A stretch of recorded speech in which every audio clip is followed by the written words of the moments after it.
के पड़ी सवारी राजा जी, खूबे सामन में जल लोगवा ढारी राजा जी। ए जी नहीं खोजे के पड़ी सवारी राजा जी, खूबे सामन में जल लोगवा ढारी राजा जी। हमरो के दर्शन कराई राजा जी, बाबा हंसनाथ के देखाई राजा जी। ले ले बानी जौमन लोने टेम्पू मेहराना से सोहागरा चलाई राजा जी। ले ले बानी जौमन लोने टेम्पू चंकी से सोहागरा चलाई राजा जी।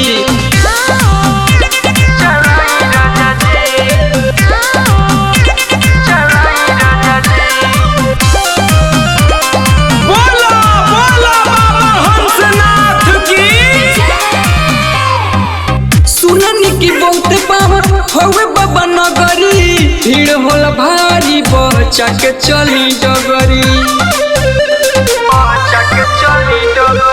सुननी की बहुते पावन हवे बाबा नगरी, भीड़ होला भारी, बचा के चली डगरी। समन भर हुई कमाई राजा जी, तब तलोनवा भराई राजा जी। ले ले बानी जौमन लोने टेम्पू सलेमपुर से सोहागरा चलाई राजा जी। ले ले बानी जौमन लोने टेम्पू मझौली से सोहागरा चलाई राजा जी।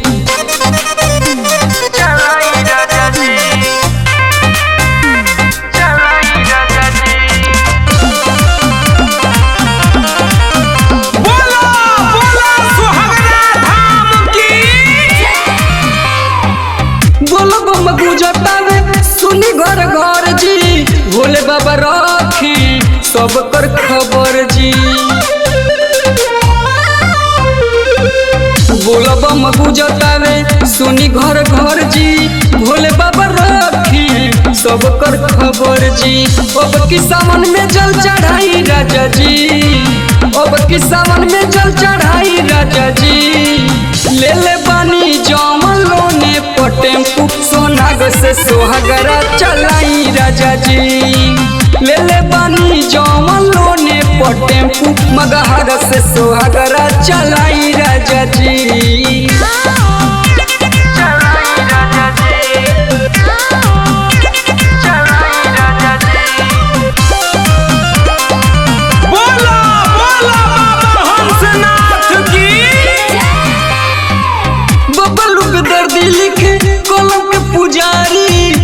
निकेश जले बाबा के दुआरी,